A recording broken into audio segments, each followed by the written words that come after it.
Okay. Okay, so let's begin. We've been in executive session. We got out of it a little after 7:10 and it's 7:15 now. So let's continue on with the agenda. And the first thing remaining is the minutes. Is there a motion? Move the approval of the minutes of October 3rd, 2023 with any necessary changes. Is there a second? Second. Page 1.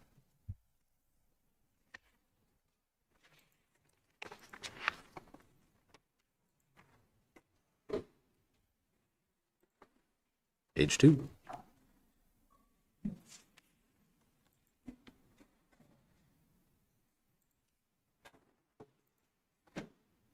Page 3.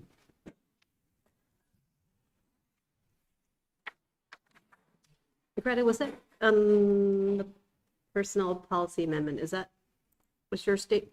know you questioned that and we corrected it, and I just wasn't sure if this is what I heard. Yeah, so I wanted the removal of police dispatch to be just dispatch, but to allow for future, the potential for future dispatch services to include all emergency personnel. That's correct. Yeah. Yeah. Thanks. So no change needs to be made? Nope. Nope. Okay. So that is page 3 of 3. All those in favor of accepting the minutes, say aye. Aye. All those opposed, nay, and I abstain because I was not present. Interviews. Eric, did we have one person Gonna do by public Zoom? comment. Public comment? I'm sorry? Public comment first. Oh, oh my goodness. Public comment. This one meeting and nothing. I know. I'm so rusty. Let's take over 10. Yes. Can if you want. So yeah, at this point in the meeting, this is by statute. The public is allowed to make any comment it wants. It can make a person can make a comment based on something that's on the agenda later, or you can wait until that agenda item is being discussed. It does not have to be something that's on the agenda, but is there anybody in the room who wants to make a public comment? Eric, anybody on Zoom? Nope, no one on Zoom. Okay. I could feel the pillars of democracy shaking. Okay, now interviews. And Eric, you'd said earlier that one of our candidates might not be present due to illness. Yep. Michael can't make it today due to an Okay. illness, but I believe Karen's here. Hi. Karen, come on up. Take the hot seat.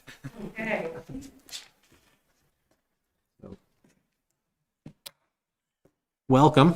you. Generally, we ask people to make a brief statement about why they're interested in the position. We do have your volunteer application, and then the select board may or may not ask you a series of questions. So, Okay, great. floor is yours. Okay, thank you. Thanks for having me here. It's really nice to see democracy in Williston in action, civic engagement.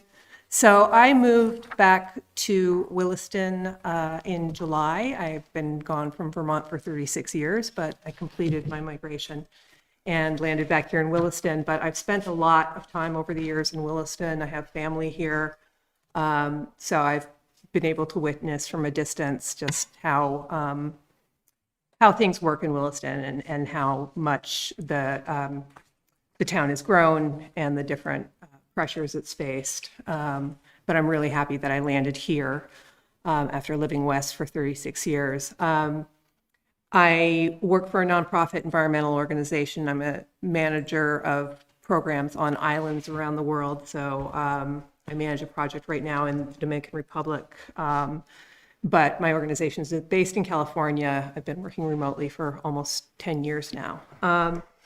When I lived in California, I was appointed to the Contra Costa County Planning Commission. Contra Costa County is in the San Francisco Bay Area, and it's in the East Bay is what it's called. And there's just a lot of pressure for housing, a lot of development, a lot of oil and gas infrastructure.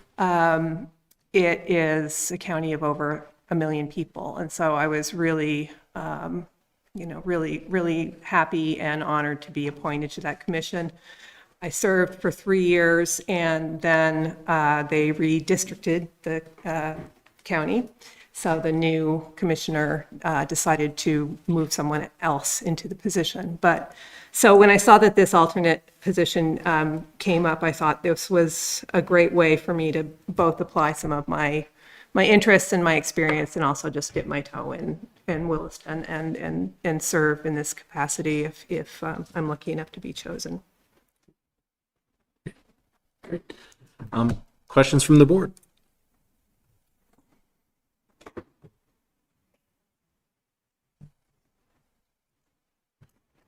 Well, I think you kind of, one question we always ask, of course, is like, why this particular role? But you've kind of answered that. And I guess the other question that we always ask of anybody, regardless, is how would you identify a potential conflict of interest between maybe your professional roles or your personal roles, and this opportunity, and how would you respond to a conflict? Sure.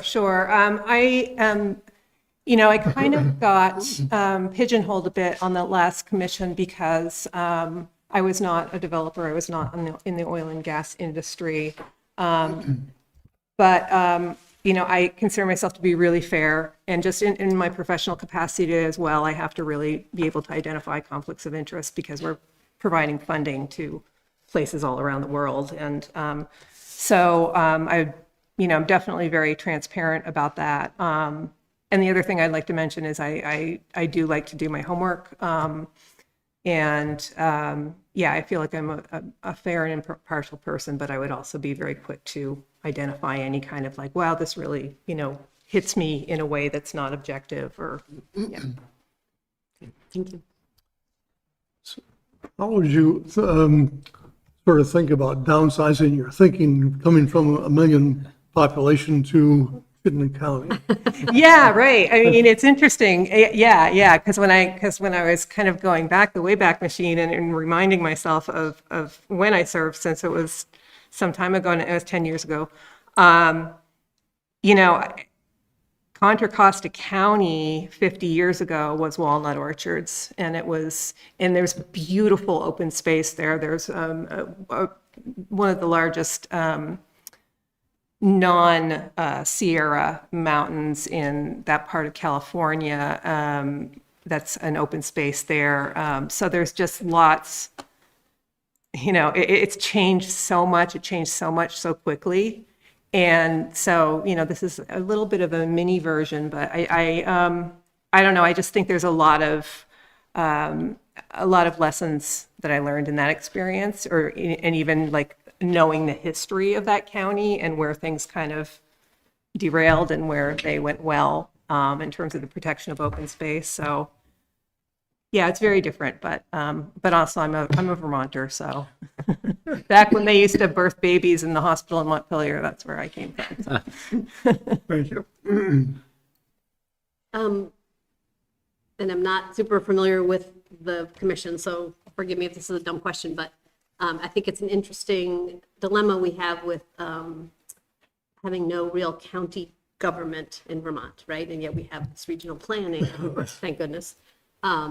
Do you have a philosophy? And if this is unfair and you want to say you're learning, that's fine. But do you have a philosophy on like what's Williston versus the county, and how you would work with that kind of concept of our position in the county and our value to the county? Or Sure. Yeah, I mean, I definitely have a lot to learn, but from just what I've witnessed over the past, several decades of spending time in Williston, Williston is very uniquely positioned within the county, and, there's a lot of opportunity there, but I think there's also a lot of, I'm sure there's been a fair amount. I know there's been controversy about some of the development that's happened, but yeah, I don't know if that even begins to approach your question.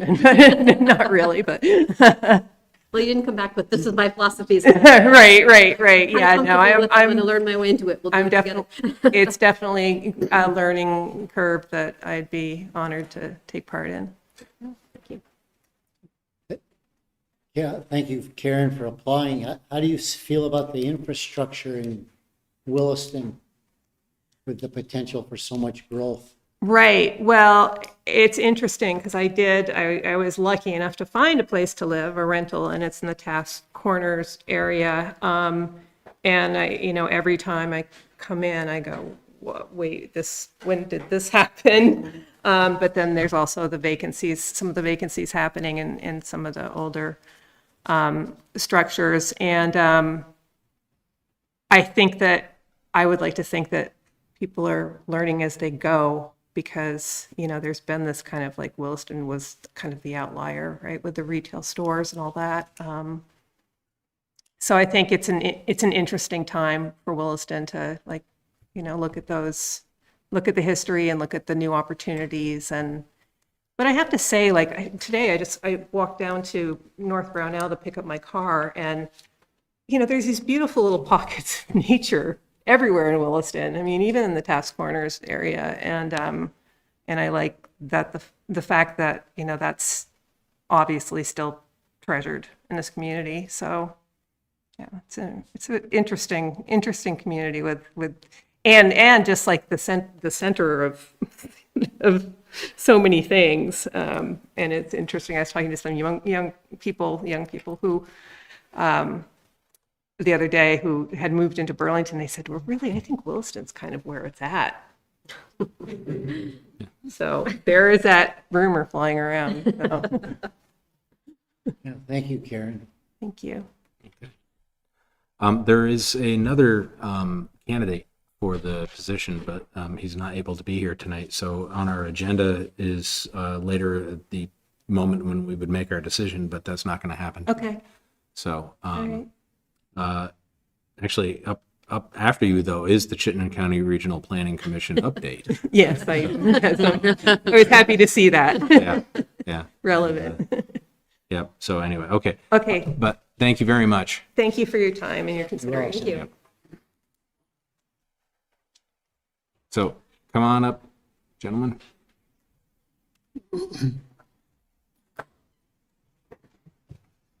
Good evening. Good evening. For the record, Charlie Baker, I'm the Executive Director of the Chittenden County Regional Planning Commission. And Andy Watts, I'm the Williston rep for CCRPC. so thank you for making time on your agenda tonight. This is kind of every fall, I try to get here to kind of do a customer service check-in and make sure we're providing the services that you expect in the way that you expect. You got a report that I'm confident, although I did not verify, made it into your packet. It did, okay.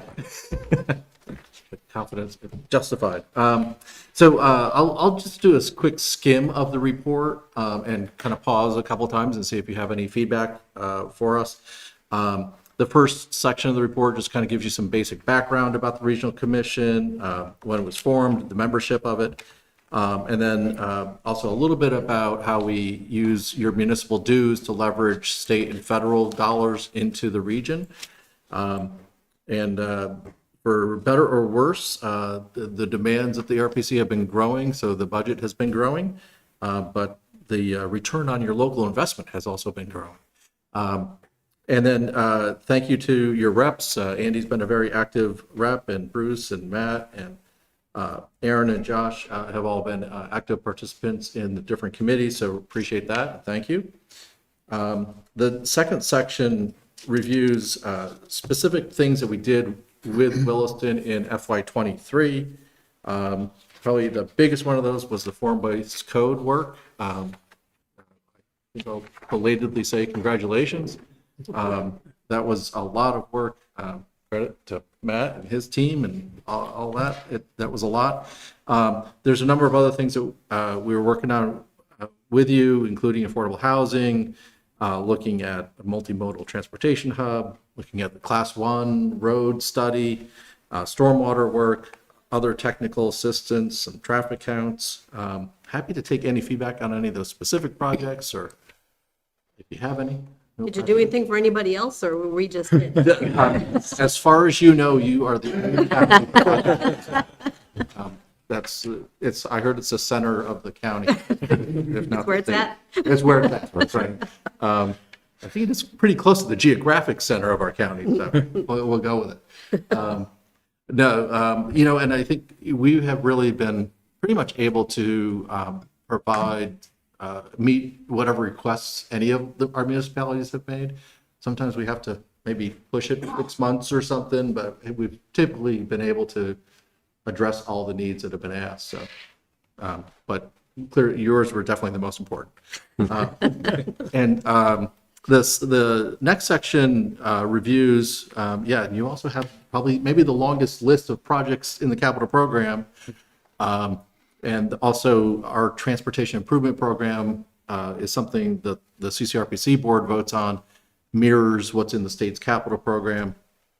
And as you look at that list of projects, you can see there's still a lot of them. We're still tracking the CERC alternatives. So I'm not sure. Well, maybe Terry and Ted were on the board during that fun time, but that's getting on almost 10 years ago now. And still, those projects are still working their way through the capital program. Some of them aren't even actually scheduled yet. But happy to see the park and ride opened up. Was that last week? Patience is a virtue. And I'm not really looking for any feedback on those projects, but just to let you know, we are tracking them for you. Please feel free to ask us any questions. We're happy to follow up with VTrans or whatever is needed. At the bottom of that page is you have one thing in our work program this year, which is working with you on housing supportive bylaw amendments. And of course, there's quite a few of those things that we started last year that are still ongoing. The last section of the report has a whole bunch of items that we are doing without regard to any specific municipality, but so regional activities. There's a wide range of things in here, including we're updating our regional plan. Andy's had, I'm going to call it fun, reviewing sections of those on that committee. I'm not sure he calls it fun, but also It's where it's at. yeah, it's where it's at. Thank you. We've also been continuing work on how to address equity in our work and engage underrepresented communities. Housing, we're going to have the Building Homes Together press conference in Williston next week because this is where it's at. Sorry, so we're not quite there yet. Energy planning, walking, biking, clean water, emergency management. So yeah, I won't read all those in detail, but also the CUD, the Communications Union District, have been supporting the broadband work as one of the notable thing that Wilson's also involved in. But happy to take any feedback on any of those or any questions. And also maybe I'll end maybe with a little forward-looking. As we have been doing for the last number of years, we're doing legislative breakfasts in early December. So if you have any issues that you think we should be helping the town with in terms of legislative activities, this is a good time to let us know. But that's all for my report. Andy, I don't know if you want to add anything else. No, it's been a pleasure serving on the committee. I appreciate the opportunity and look forward to continuing that as the year goes on and hopefully in the future. So, Great. thank you. Well, thank you, and thank you for your service. Questions from the board? Exit 12 on I-89, coming from the south, that intersection that you say stage 3 of improvements. Yeah, you're talking about that project, the $21 million CERC alternative project. And you see that's not scheduled yet. So I don't know how much more I can tell you about that. But the concept that did get developed for that is a diverging diamond interchange, which is similar to what they're building over the next couple of years at exit 16. So I think you're probably going to be able to watch that progress and see how that works before the project happens in Williston, if I had to guess. I'm partly saying that because in talking to VTrans, all the flooding damage that happened this year obviously brought in FEMA, but also USDOT has emergency transportation dollars that come into the state.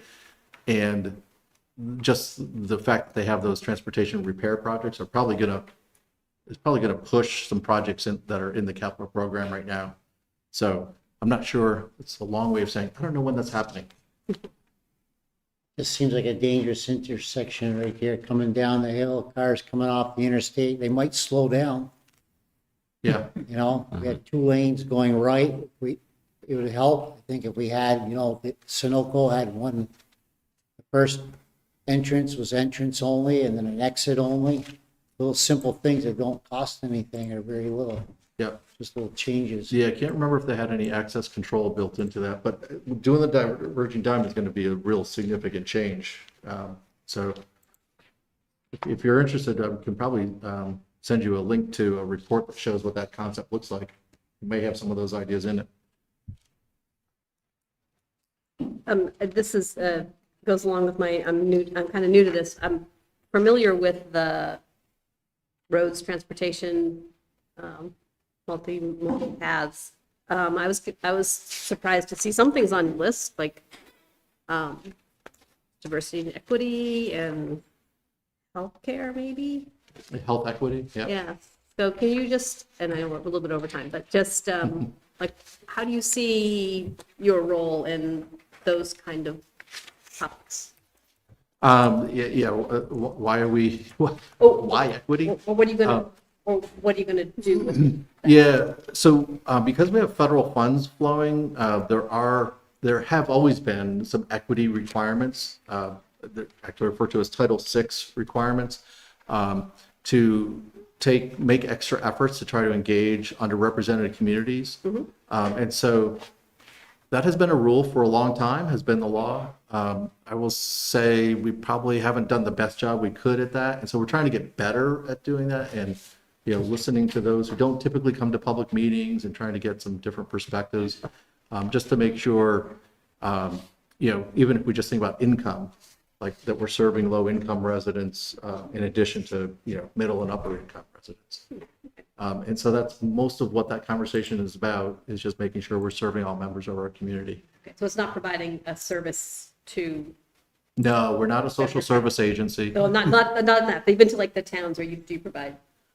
You know, I will say that we have been thinking about our engagement work around equity as really supportive to the municipalities. So I think we're trying to get better at that, so that when we're coming to help you with a project, you know, we're kind of bringing that skill and some of those relationships with us. So to take a little pressure off of the municipality, maybe.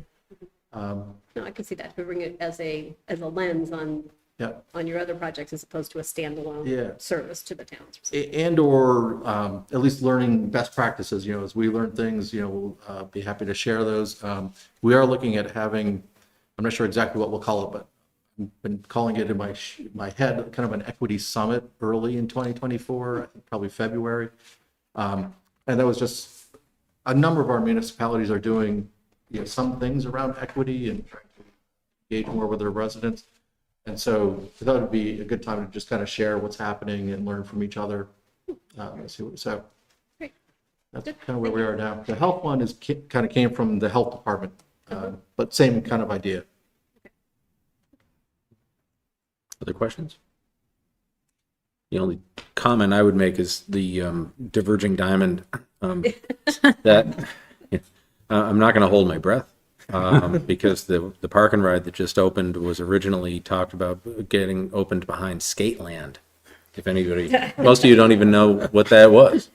But anyway, I think that's where TD Bank is now. But anyway, but Give people a couple of years on that diamond thing, then we'll talk. yeah. Some of us remember what music was played at Skateland. Anyway, okay. Chair, if I may have just a moment, I want Yeah. to express my thanks to Charlie and his staff. The CCRPC staff is truly exceptional and professional. And I know that every time I'm in their presence, I'm just wowed. I feel like they're always, every single one of them is the smartest person in the room. And they really bring so much in such a diverse way to, and so many different services that they just have a mastery of. And every time I'm with them, I learn something. And it's very evident in the time and effort they spend and what they do they should be recognized and applauded for what they do, under Charlie's leadership especially. Thank you for that. We're still learning all the time too. So. Thank you. Yeah, thank you. Thank you both. Andy. You're welcome. Thank you. Thank you, Andy. Good night.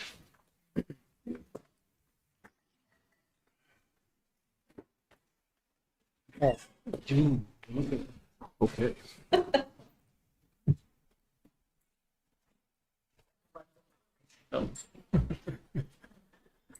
So, public hearing, Terry, do I have to read the entire warning? No, okay, just the beginning? Just the first one? Yeah, okay, all right. All right, that's good. Held 2 public hearings last time, Ted. Hey, you're welcome to hold more. So, we are running a little behind, so let's jump into the public hearing. The Williston Selectboard will hold a public hearing to receive comment on proposed changes to the existing Williston Unified Development Bylaw pursuant to 24 VSA Section 4442 and the Williston Unified Development Bylaw. The public hearing will take place on Tuesday, October 17, 2023 at 7:30. We're starting a little late at 7:40 in the Beckett McGuire Meeting Room of the Williston Town Hall located at 7900 Williston Road, with remote participation offered using online platform Zoom, with access information listed at the bottom of the hearing notice that went out. So the hearing is underway, and are we asking Matt to give a little presentation at the very beginning, or? Sure, I think Melinda and I can just come up and give the briefest overview and then be available to answer questions. So first off, I'd like to thank the Williston Planning Staff, Planning Commission, and Select Board. We're here tonight. One of the sort of concluding steps of a decision process the town embarked on back at the end of 2022 with the support for and development of a project to create a housing needs assessment for Williston. That was a project that came out of the Planning Commission and whose results was presented to the Select Board back in March. I'm not going to belabor the results of that assessment, but it did identify some significant need for homes in Williston to either match or catch up with the rate of job growth in town, to match some affordability needs in town related to the population either that's here or that would like to be here or is in the region. And coming out of that project, we transitioned into the bylaw amendment project that brings us here tonight to this hearing. So a lot of work on the part of this board, Planning Commission, our staff, and with assistance from the Chittenden County Regional Planning Commission to get to the draft that's in front of the board at this hearing tonight. And I want to just thank everybody for that. Really, really briefly, and in as simple a way as possible, the biggest component of the bylaw amendment that's being heard at a public hearing tonight is an adjustment to Williston's growth management system, which is a middle step in the approval process by which residential projects are allowed to move forward in Williston. And the amendment essentially takes the inclusion of a certain required number of affordable homes, and if a project does that, if it includes a certain percentage of its homes as affordable homes, it would go around that growth management process. In other words, it would not compete in the Development Review Board's annual allocation. It would not need to obtain units on that allocation schedule. Instead, it would proceed through subdivision or site plan review as necessary and move forward to approval. It gets, of course, quite a bit more complicated than that. The system also would be altered such that projects that do not include affordable homes pay a fee in lieu of providing those homes into the town's affordable housing trust fund, the fund that will be managed and recommended on management by our new housing committee. In addition, there are some incentives for some other types of actions folks might take to add to the town's housing stock. The conversion of existing buildings that have been in existence for at least 10 years would be exempt from both systems, the inclusionary system and the growth management system. Those conversions are relatively rare and generally very difficult and expensive, but can sometimes result in the provision of important homes to meet the goals of the housing needs assessment and the town plan.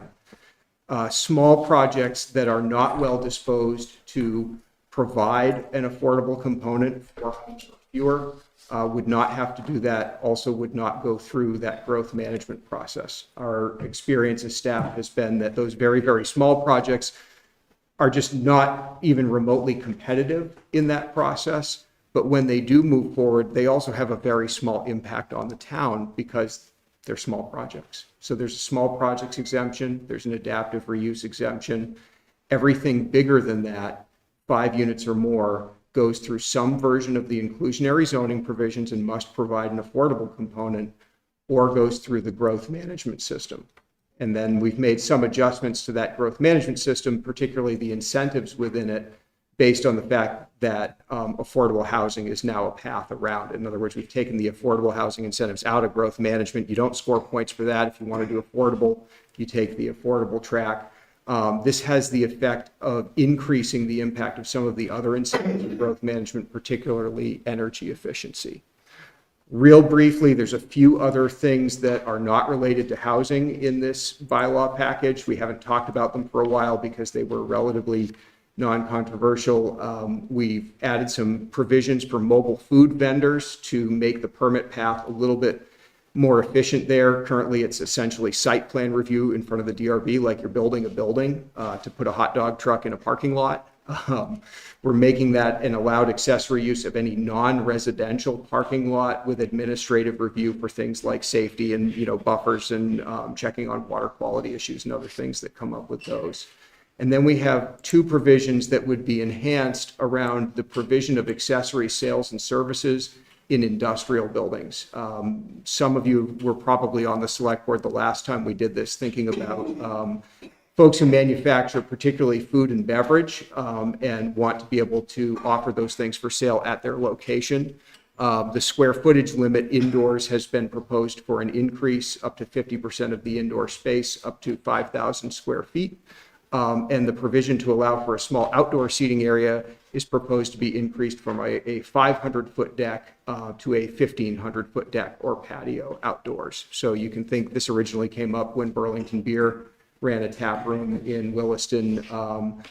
Current example would be somebody like Island Ice Cream, which operates under the current accessory provisions, and ownership has expressed an interest in a larger outdoor seating area, for example, in that spot. So a few other things in here that aren't about housing, but I think the big thing and the thing we expect to answer the most questions are about the housing provisions.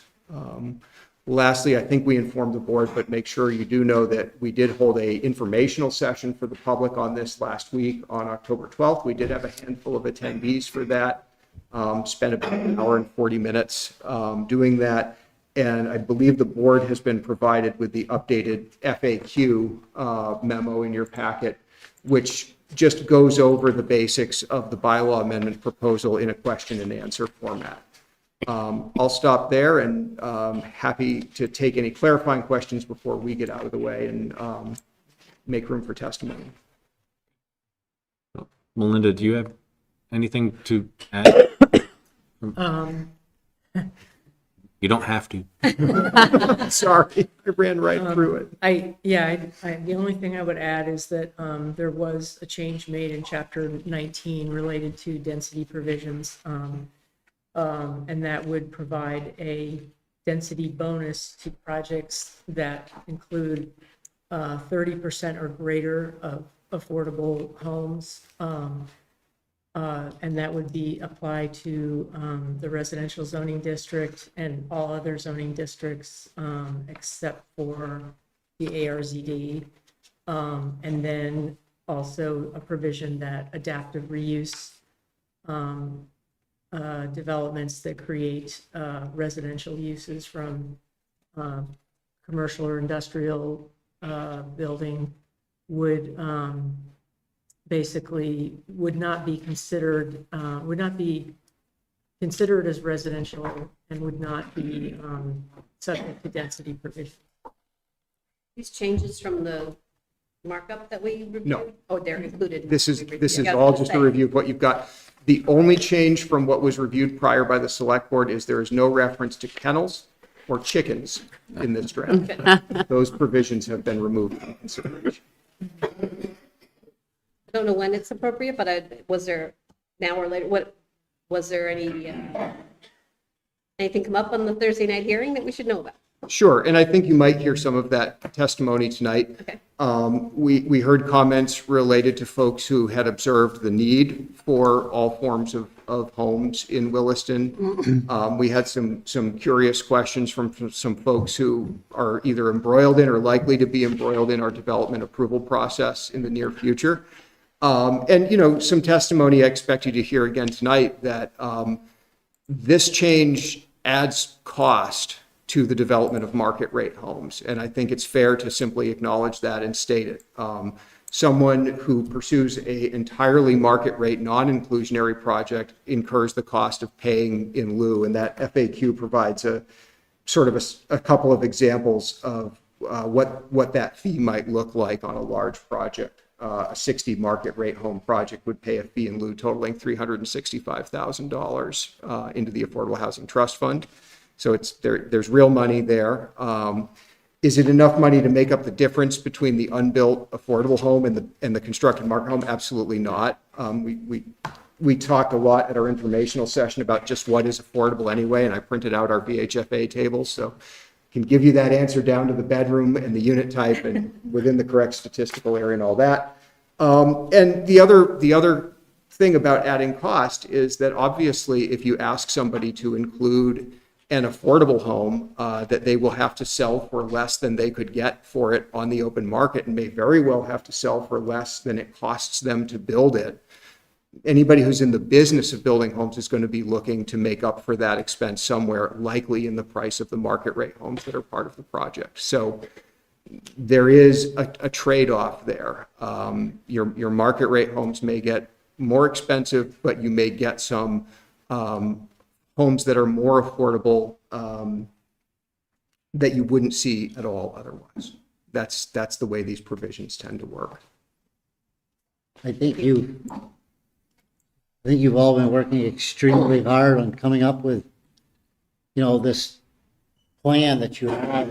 I think it's very good. I love your incentive to build affordable homes.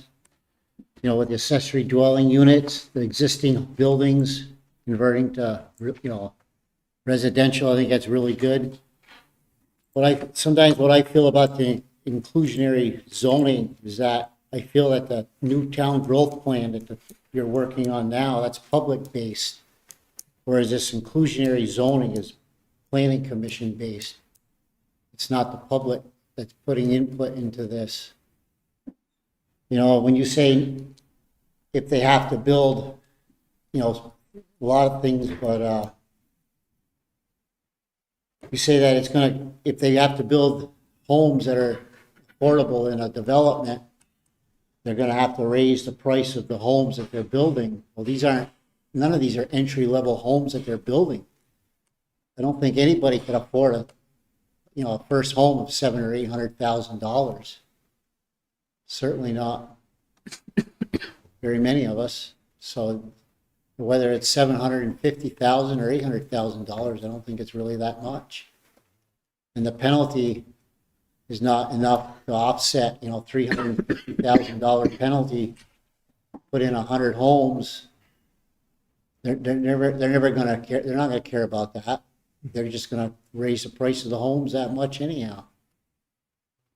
I think the public input part is what we're doing now, right? So So I think the town growth plan, I don't think we should be changing any of the unified development bylaws until we've had the new town growth plan and the public has been spoken up about how they feel about it. I know I went to the Glacier project meeting at the police station and it was standing room only. Every single person in that room that spoke was against it.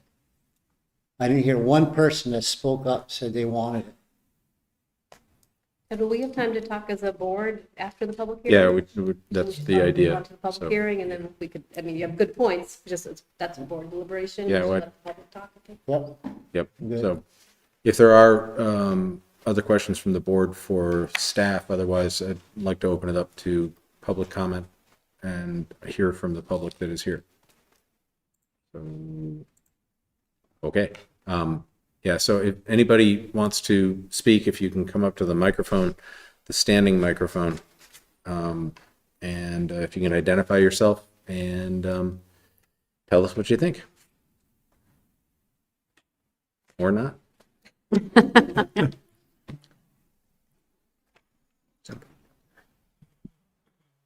Hi. My name is Ori. I'm a homeowner in Williston. I moved here 3 years ago, but I lived in Vermont my whole life, pretty much. I went to UVM. I studied applied economics. I have a job here.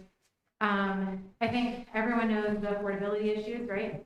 I wasn't able to buy my house with a lot of assistance from external family members.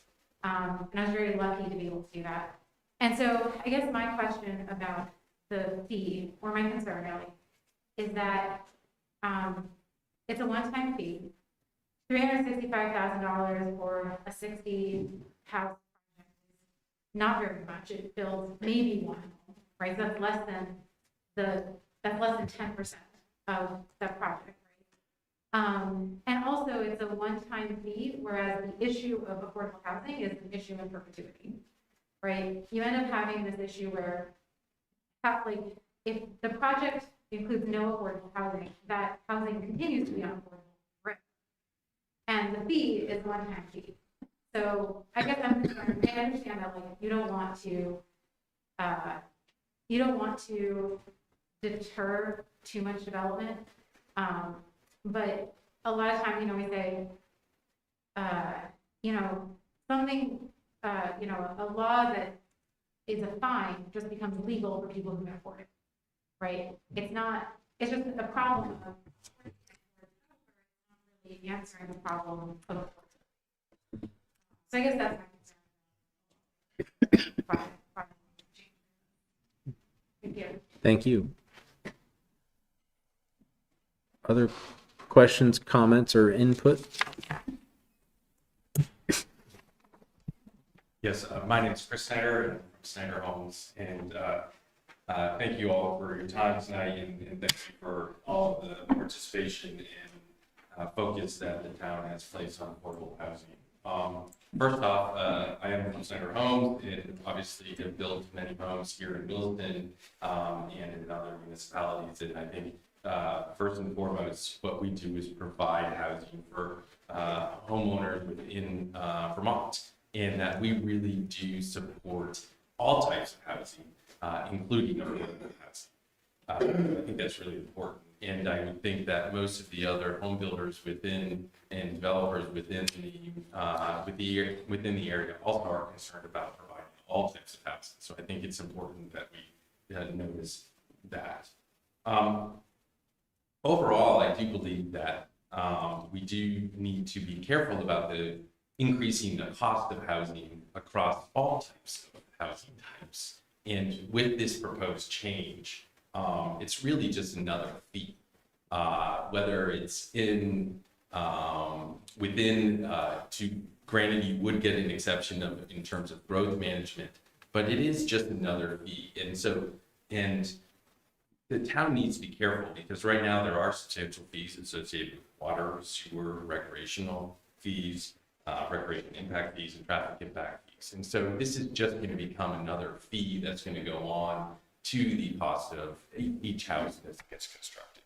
So I think people do need to be careful about that and understand that.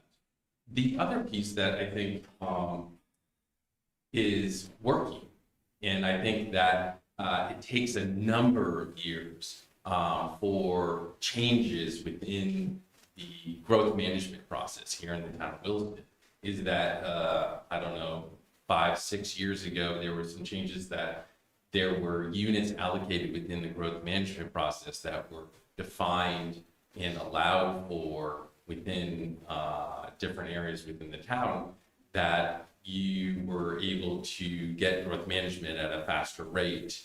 And those projects do take time to come through the pipeline. And I would use the annex that is being, that we're developing here as an example, in that there is a total of 10% of the total number of dwelling units located within that neighborhood that are going to be perpetually affordable at 100% AMI. Nobody really talks about that. The other thing is Penny Crossing. Nobody really talks about that. We have residential dwelling units that also meet 100% of affordability requirements. So these things are already being done. It's just not public. We're not out there communicating that, and we probably do a poor job communicating that. We're already achieving that. And I think the growth management process that's already in place already has created some incentives for that. And so I think those are some pieces that people need to understand are going on. In terms of specifics, 11.3 in the inclusionary zoning section, there was a change from 10 units down to 5 units. And I know this is going to sound strange, but I think if you're going to do it to 1 unit or 2 units, because why start at 5? Because you're going to incentivize a 4-unit residential project.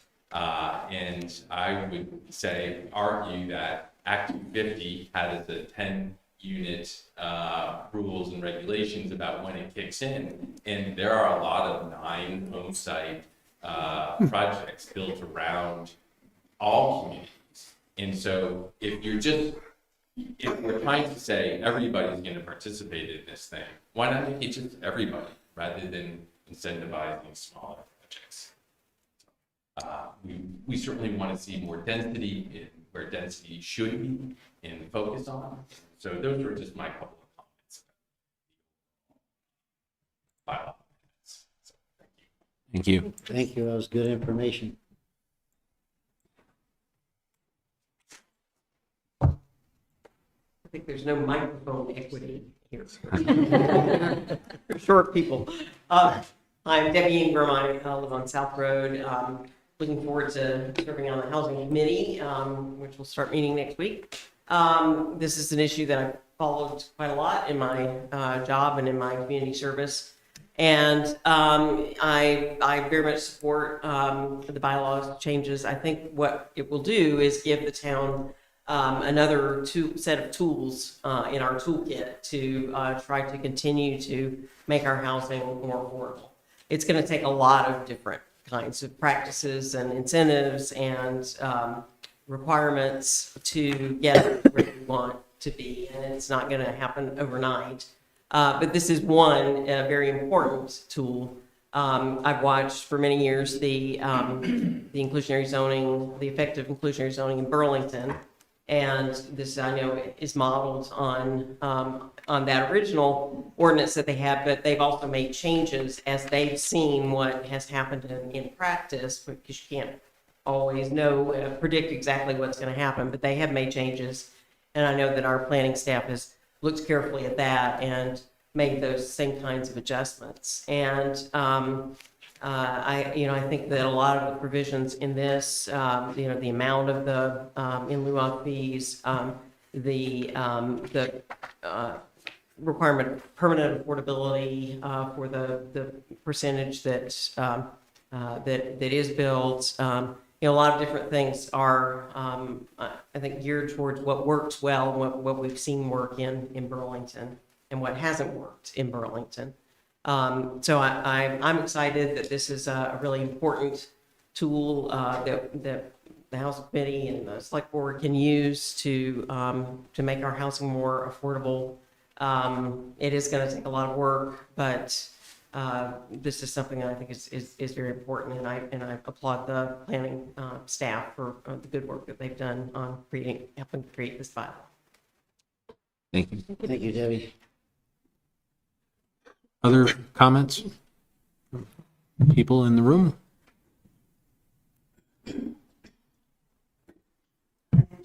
and I'm here as a resident as well as a member. Please speak up, speak in the mic, please. Turn it Yeah. up. Hi. Sorry.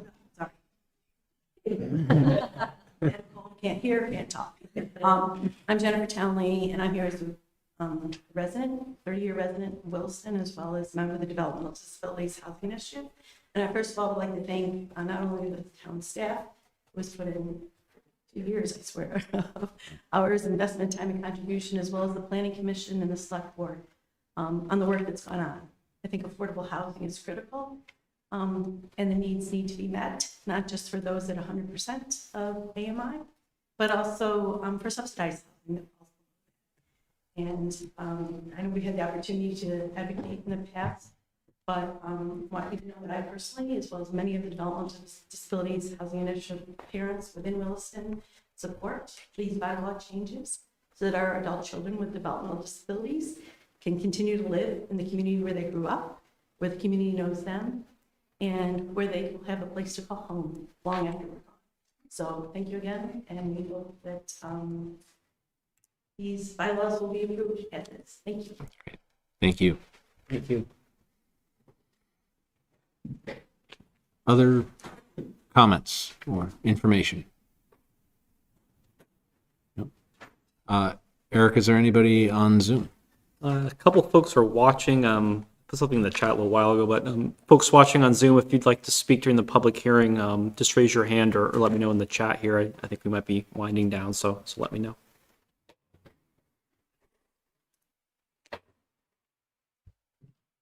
Not seeing anyone on Zoom right now, Ted. Okay. Oh.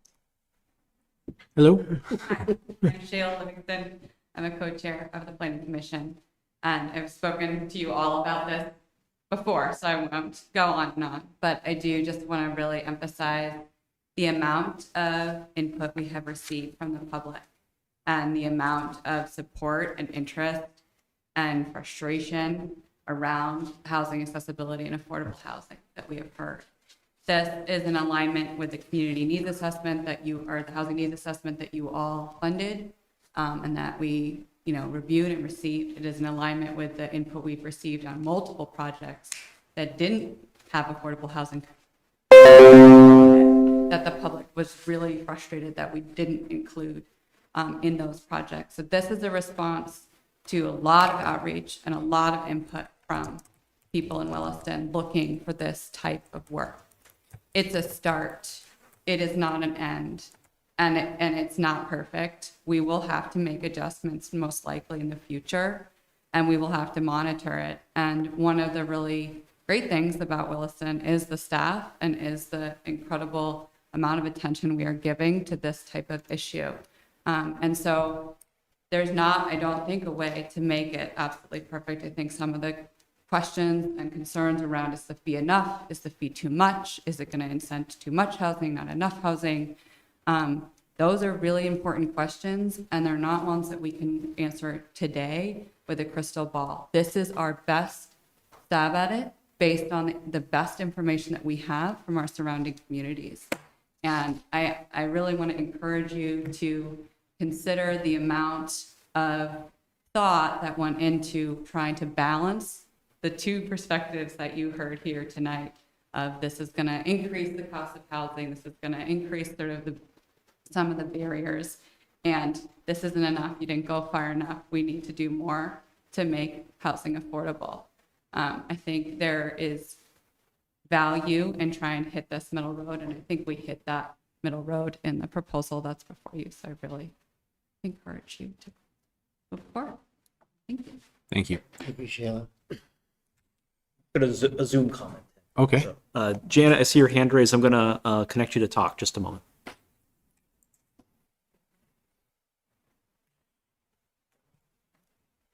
Can you hear me? Yep. Okay, thank you. This is not really all about this particular meeting, but it might be something that can certainly affect the cost of housing. Is that, 3 years ago, Vermont was struggling with trying to figure out how to get more people to come to Vermont.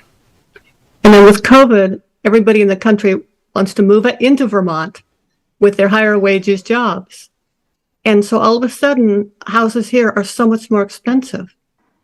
And so it's forcing people who've had their homes here for decades to have to struggle to pay higher taxes on the increased value.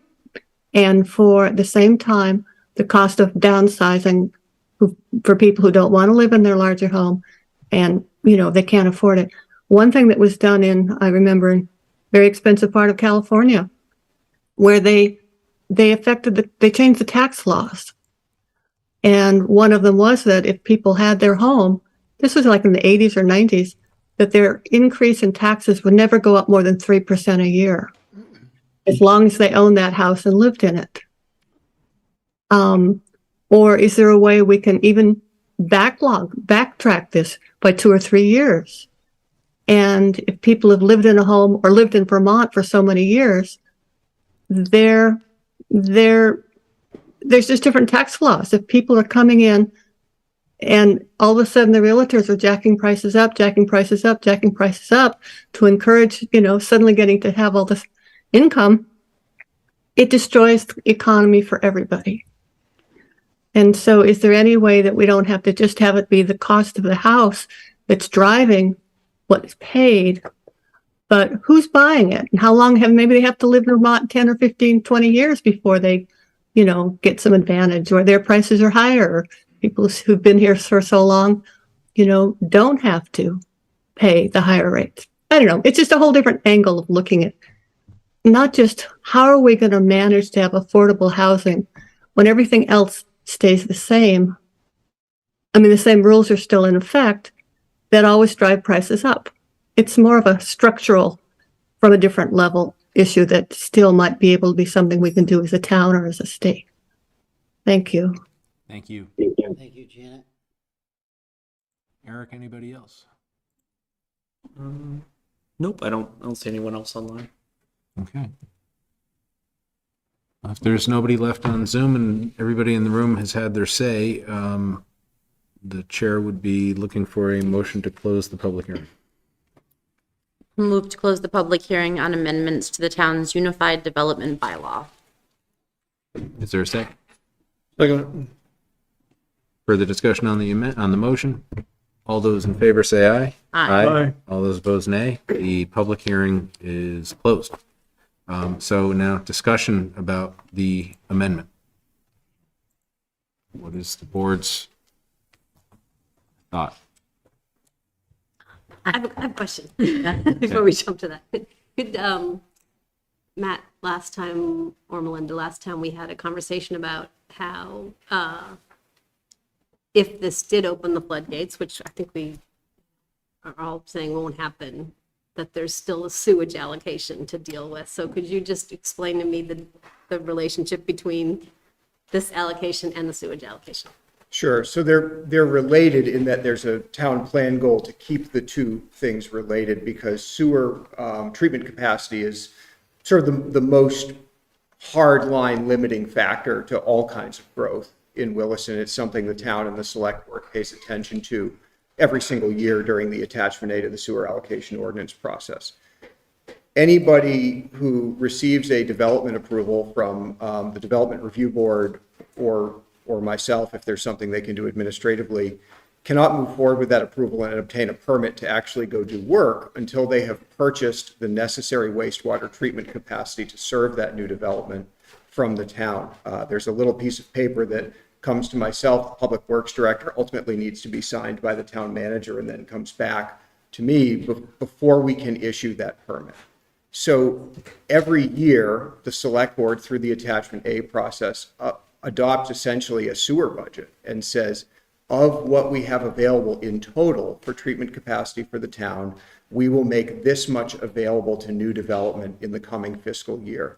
And that amount is divided up by type of land use. So there is a new residential category, and there's actually also a category set aside for specifically deed restricted affordable homes at either the 100 or 80% limit. And the select board has a decision in front of it every single year about how much new capacity to make available in those categories. And what we bring to you as a staff to think through that is what kind of development we think is in the pipeline, what we think would be supportable, and then, of course, in consideration of the total supply and making that supply last over a long-term time frame. Typically, we look at least 20 years and think about how we're spending that capacity where it's going. But you must, regardless of your growth management allocation, regardless of an approval under inclusionary zoning, should that come to pass, regardless of a DRB or an administrative approval, you must purchase sewer capacity from the town. It must be available for you to purchase in order to move forward with your project. But it's kind of a false cap because we could always decide to change that number in the middle of the year. Wasn't it like a 40-day? If Chris were to come in and say, I want to build 200 units, I'm going to make 15% of them affordable, but you need to give me the sewage capacity. So there are two ways that attachment A can be changed. You could hold a hearing to change the whole thing on request of somebody anytime you wanted. There's also typically an amount placed in attachment A called encouraging specific development, which could be for job creation, could be for housing, could be for some other type of development that serves the needs of the town plan. That also can only be sold to a new user if the select board approves of it at a hearing. So there's sort of the little hearing and the big hearing, but the select board can always reconvene to adjust those numbers in attachment A. What the allocation ordinance says is you do it at least once a year. So just so I have it straight, there's two limiting factors.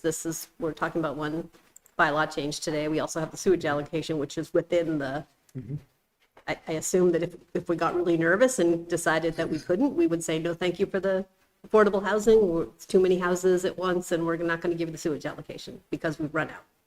Right. So as you're monitoring what you have available to provide or make available for sale in sewer allocation, that feedback cycles through, the town plan, cycles through any other bylaw adjustments we make. And, you could be looking, should these provisions be adopted, you're looking at the growth management market rate track and the inclusionary track. Now, we have not proposed or really considered in this amendment any changes to that 80 dwelling unit equivalent a year limit in the growth management track. Right. But should somebody who's affecting policy say, Matt, how do I make it so more of the projects are inclusionary and fewer are market rate? Because that's what I really want. My first answer is going to be change the numbers on the growth management table and reduce them. Or simply eliminate growth management. Hope nobody had a heart attack when I said that. And require all projects to be inclusionary, which is the way subdivision approval, new development approval, and inclusionary zoning is done in every single other municipality in the state. Williston is the only one that has this growth management cap as a middle step in its development review process. But this proposal does not do that, to be clear. I have to agree with Chris Snyder that the current growth management process point system encourages developers to have provisions for affordable housing. And by adding more fees, makes homes more expensive. And I know there's more to it than just that. I think I've been really explicit in my, passion for inclusionary zoning, I will say. I think this is a really important step for our town. One of many really important steps. I was thrilled that we got the housing committee standing so quickly, and that it will be meeting next week is such a win for us. Debbie said they were meeting next week. Is that not correct? Next month. Next month. All right. Perfect. Next month is great. Still excited about next month. And I think that I hear everybody's concerns. I see the being able to do the in lieu payment as an alternative path. That the folks who are doing the in lieu payment will be still going through the growth management process. Then, correct? So, yes. So there's still other benefits to our community. Again, you talked about the energy benefits that maybe then they'll be motivated to kind of get some more of those in place so that they can kind of move themselves up a little higher in that order there.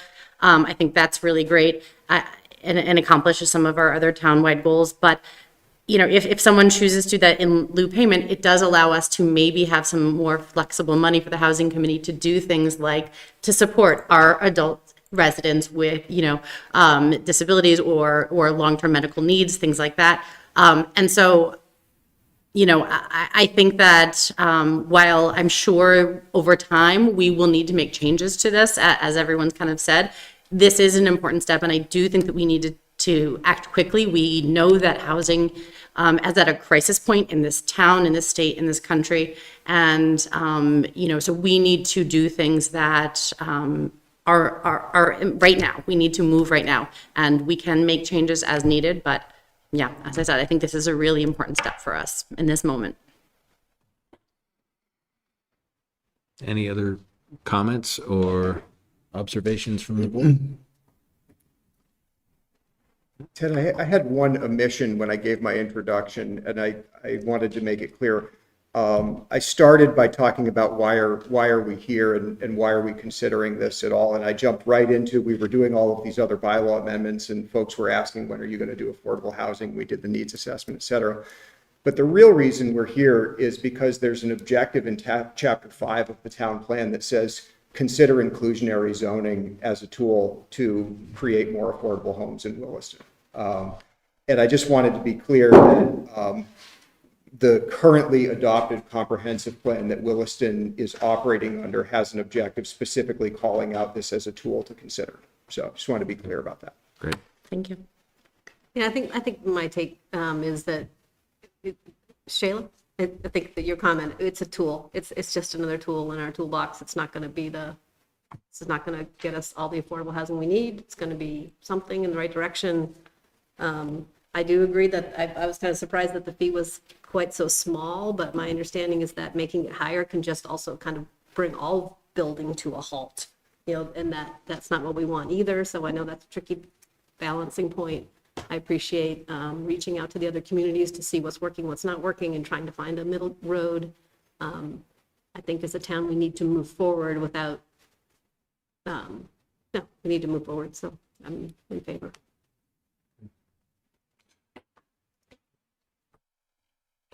If that is all, there is a proposed motion should somebody wish to make it. So I'll move to adopt the amendments to the town's unified development bylaw as presented. Is there a second? Do you want a second, Greta? Sure, I'll second. Second by Greta. Is there further discussion? Hearing no further discussion, all those in favor say aye. Aye. All those opposed? Nay, The ayes have it. either one. Did you force your son to come to this? It's mandatory civic engagement. It was this or a community dinner in Winooski with mom, so. Okay. I should have food at these meetings. Thanks for having us tonight. Thank you. Thank you all for Thank you for all coming, your Greta. hard work on this. Come see us at any of the upcoming Williston 2050 events. Mike will get you a work assignment shortly. Okay, get involved and learn more. Thank you. So next, possible uses for ARPA funds. Report has been generated by Eric. Eric, do you want to take the lead on that? Yep. Yeah, so prior to the board, this is what we talked about a few months ago, kind of how we would kind of coalesce some ideas from a number of different areas of town. Printed it out. And it feels heavier. So my plan tonight's not to really go through it all in depth, but I thought I'd just kind of walk the board through what I prepared. I have a question on number 18. Sure. So I was like, I'll walk through, if the board, I'll do kind of just a synopsis of what I prepared for you this evening. And as you start thinking about other, the process here is going to be certainly a in-depth discussion with the board from a policy standpoint. So that might lead into maybe part of a retreat discussion as well. So does that sound okay with the board? Just an overview. Yep. So it's kind of where we are. The town received just over $3 million in American Rescue Plan funding, or ARPA, over the last couple of years. We have allocated about $1.2 million of that to date, and that leaves about $1.8 million left to allocate. The deadline to allocate set by the U.S. Treasury is the end of calendar year 2024. That must be spent by the end of calendar year 2026. So the town's done a number of projects to date. The board's looked at these in the capital budget the last couple of years, things like police door locks and EV charging stations. Also used funds for a police hiring and retention incentive. Used them as some stabilization within the general fund to help with the ongoing inflation and especially with the fire department staff addition a couple of years ago to help smooth that impact of the tax rate. So all those things coming together have worked to allocate that $1.2 million to date. So there remains that 1.8 for the board to make a decision on by the end of next year. So when I brought this to the board earlier this year, we planned some outreach for this. In August, myself and my colleague Aaron Dickinson, we had some drop-in sessions with us, some different places around town. Also, I've been open for email and other comments, and I've tried to capture all those within this report, that anything that was sent to me or communicated. The board also had a public hearing at its last meeting on October the 3rd, and I've asked all your policy boards to weigh in with their ideas over the last couple of months and prepared transmittal memos as part of this transmission. So as part of this as well, folks who were on the board a couple of years ago when we started this, I prepared an initial project list. So I've revisited that list a bit, and I've added a couple new projects, try to get some target amounts for this here as well. Building that list, I've tried to, where I sit in operations here, just kind of hear a lot of different needs, different capital needs, and try to present kind of a wide menu as well here for the board to think through.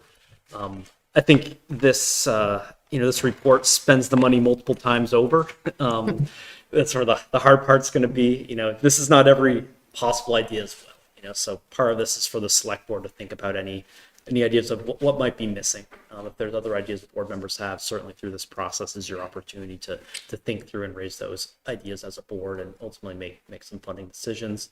The staff is here to support you in any ideas that we've brought up in your advisory boards to further refine, get more information, or if you have an idea that's not here, we can help gather that information and embed it and cost it for you as you work through this. So it's very much an iterative process here. It's something I think, talked to one of my colleagues, local governments all around the country have to make the same decisions the last couple of years. Some spent the money immediately, others like us have been kind of incremental and thinking about it and seeing how we can leverage it. But it's not very often, I don't know if we'll see it again in our lifetime, the federal government says, here's $3 million, Williston, do with it what you will that meets these qualifications. We did take this exemption a couple years ago that allowed the most flexibility as well. Anything can do with delivering a public service is eligible for it. A couple exceptions like paying down debt and pension funds and things of that nature. So with that, kind of where we are, I just highlight a few things from my suggestions I put in here. They're in no particular order, just kind of as they came to mind here. Fiscal year 25 could continue to think about using a little ARPA towards operating revenue. In 23, we did $300,000. We stepped it down in 24 to 150. The intent was to try to have a 2 to 3 year step down approach here. This is one-time funding. It's not going to be replaced over a long period of time, but it helps soften different impacts of tax rate, especially. So continue to think about in that spirit with operating revenue, maybe a step down and then eliminating it within the FY26 budget.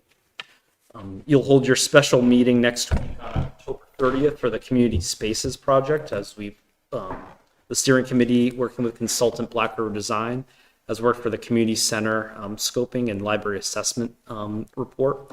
You'll get a comprehensive report transmitted to you in the community that evening that walks through the committee's findings and recommendations for the board to think about with that project or multiple projects is moving that project forward would require potentially acquiring property and also work that would need to be done for design work for however the scope of these potential projects works out to be.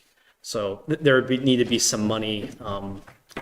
Roughly, we're projecting in maybe the $125,000 range for the design work plus some site analysis work that would come with the next stage in that project.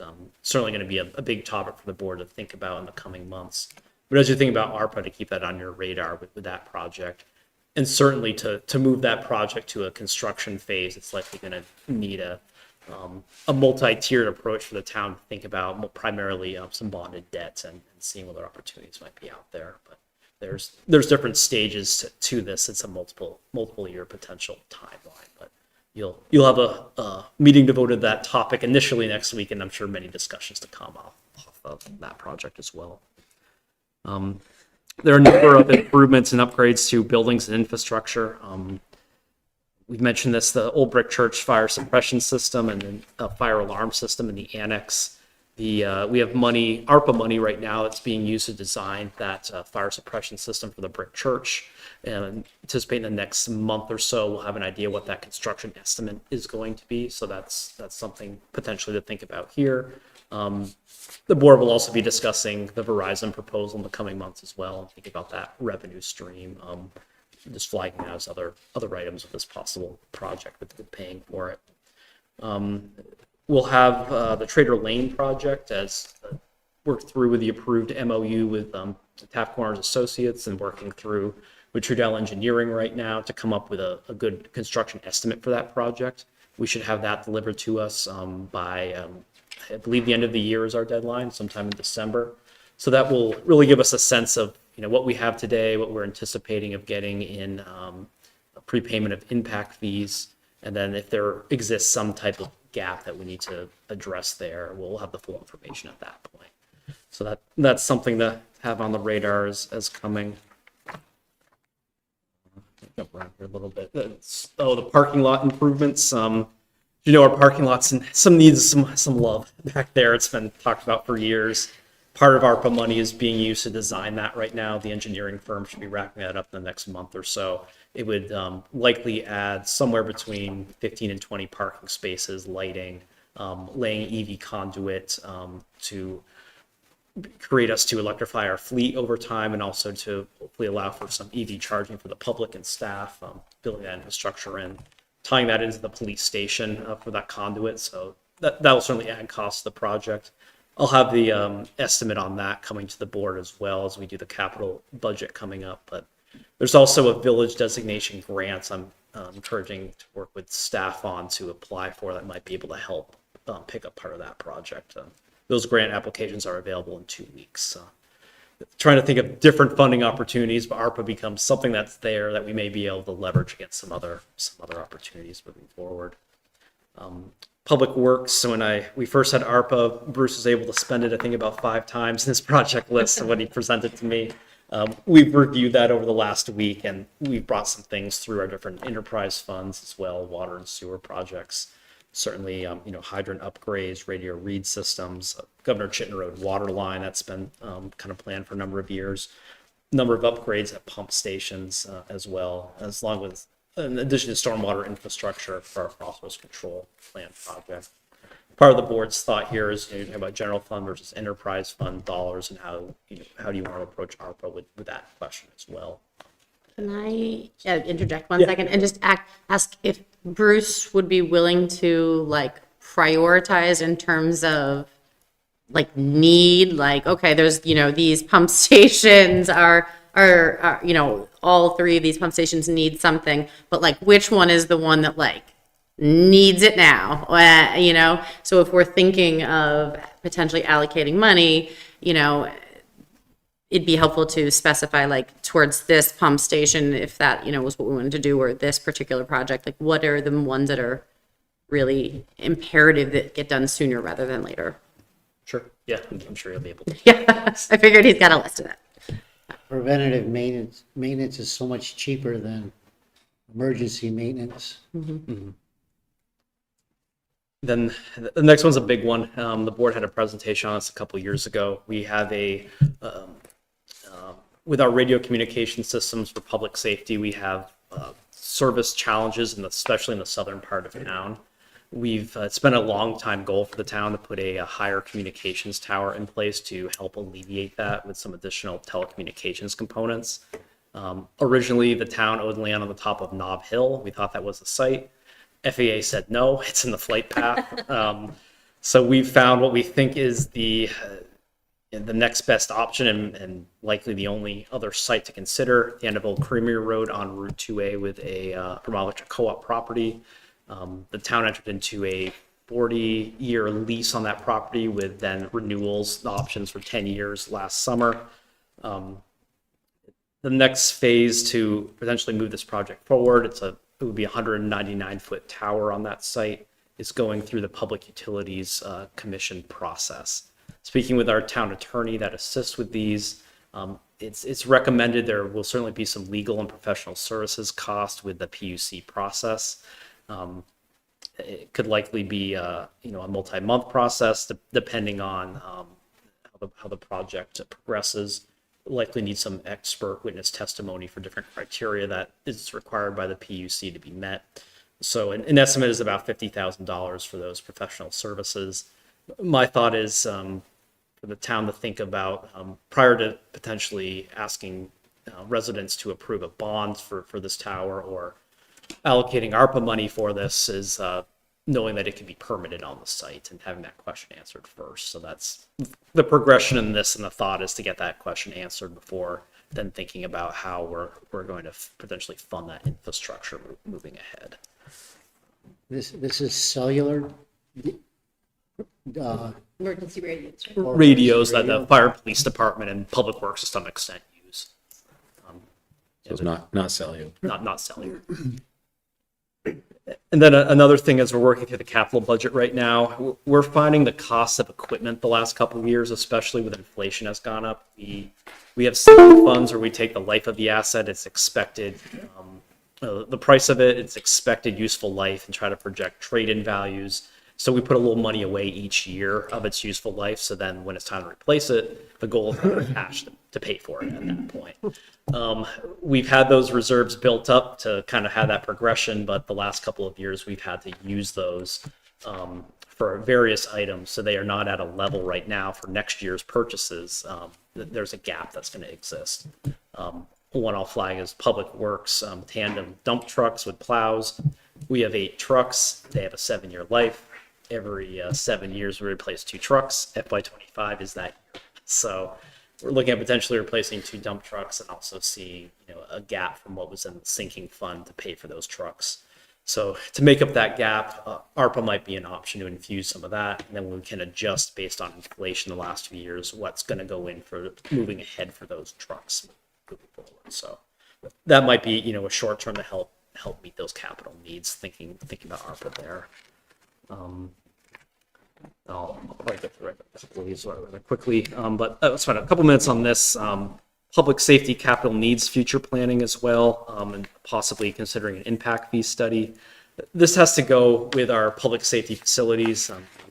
Toward the fire station tonight, we've seen the police station, thinking about potential needs for both these facilities for staffing and what support over time here. If the town were to consider in the future perhaps an impact fee towards capital for these facility needs, the town needs to decide what those capital projects would encompass. For example, if there was a decision that there's going to be some addition put on the current fire station, for example, more bunk rooms, as we have, we're about maxed out in space now. As we continue to add staff over time, we need more bunk rooms, more space, versus maybe a smaller substation somewhere in town. But trying to master plan what those needs are going to be in the coming years will be really important, and thinking about how that's going to be paid for.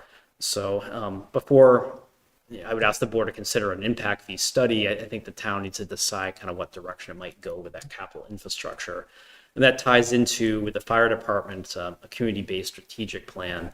The report by AP Triton a couple years ago identified our staffing and a number of needs that we're working through. I was chatting with the chief this evening that we're going through a number of those items. We've been able to accomplish some of those. There's a number of things and projected ahead with the needs and demand moving forward, especially for emergency medicine in the coming years. So part of taking what we've done with AP Triton and kind of getting us that roadmap ahead with that planning, and it ties to the town plan effort as well, is to use a community-based strategic plan model I've chatted with Chief Collette about a number of times to use that community-based feedback to help advise the board on creating that roadmap. And we've talked a lot about trying to determine different thresholds for staffing and needs that are the matrices we want to review and have standards to review. Things like call volume, concurrent calls, which all add weight to the system right now. It's trying to identify those pressure points and take a proactive master planning approach to it. So these, I'd say, these are certainly very important public safety projects, along with the police report you'll receive from Jim Baker in a couple of weeks that think about, the needs for that aspect of the public safety arm of the town as well. It is a little bit of an aside, but I like the idea of a public safety impact fee study, and the school one is running out. We got one more year and then we're done, so that it would be a way to not double up on builders of cost of new homes. Yeah, exactly. That is something we're seeing that coming as well. So I just my concept of this is that we kind of got taken by surprise with the needs of the fire department. In the report that was issued a couple of years ago, we've got the Baker report coming up. And the way I'm conceptualizing this is that we just want to make sure that we are keeping up with our needs as the town continues to grow, so that we don't have to scramble from if it were a basketball game, a 10-point deficit.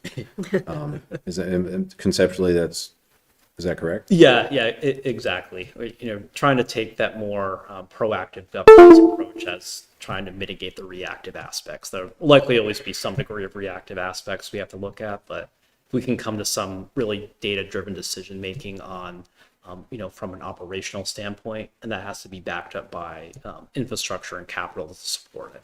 You need enough bunk rooms for your fire department staff. You need enough apparatus and ambulance and everything that goes into those elements to provide service. And I think we just need to have a really good roadmap on that. And then if we think about the capital component, there's a fee structure to help, potentially a public safety impact fee to have newer development that's adding to the service demand, help pay towards that capital impact.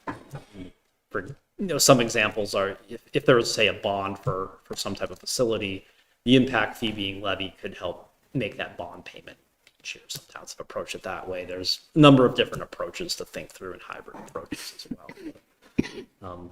I think that's certainly a big need for the town to think through on the public safety front, along with the communications needs as well here.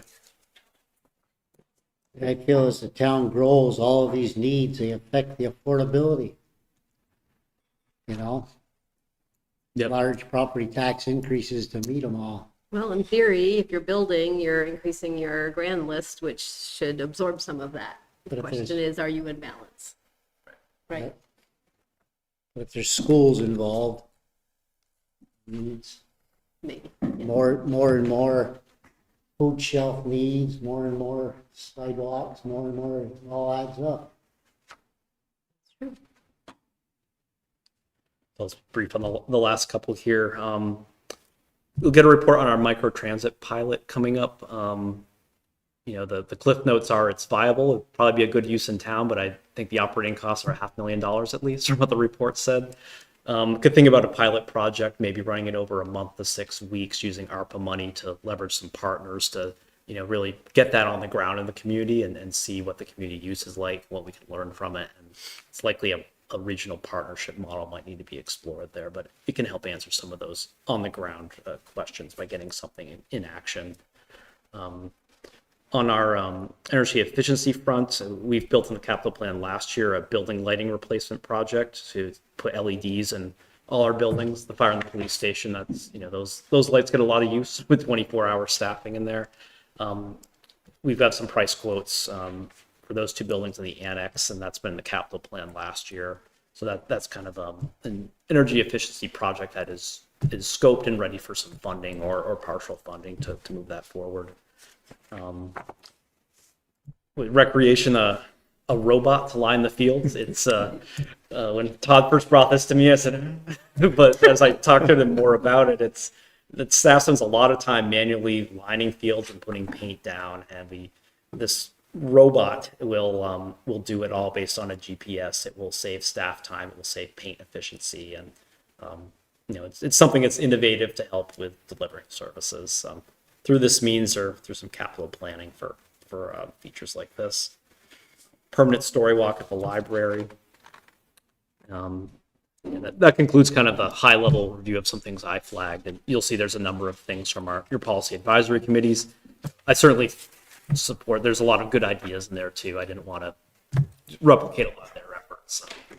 And then you have the comments from the community in a number of settings here. Requests from the town clerk as well for digitizing records, as they've had a lot of remote access to those. Yeah, and that's kind of lays it all out for you. And certainly a number of ideas. Not every idea, but there are ideas. So Great. That's where we are. So 42 pages, that's a lot of work putting that together. Yeah. Chapin? Chapin Kaner from Williston. I feel like I'm speaking out of turn, but I haven't, so I appreciate if I could just say a couple words right now. Sure. One is that because you took the exemption, you can spend it on practically anything, but you have to spend it by the end of 26. And so that's going to be more the limiting factor. And I don't want to take anything away from the sort of themes you'll see from your different boards about pedestrian connectivity and housing. And transportation, including the microtransit, contributes to the affordability issue around Williston. If you don't have a car and you need to get to the town hall to get your dog license and you don't live in walking distance, so the microtransit and other things around transportation will contribute a lot.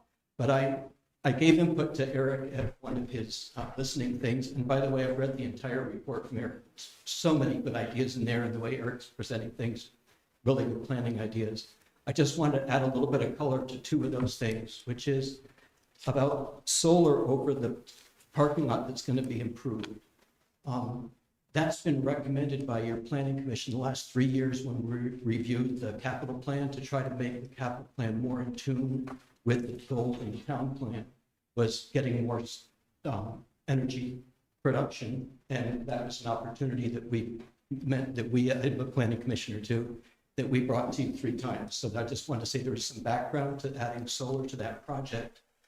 And one of the things you can do, I know you will leverage everything you can with grants, but this is one where we are leveraging, there are so few parking lots that have solar canopies on a commercial scale in this part of Vermont.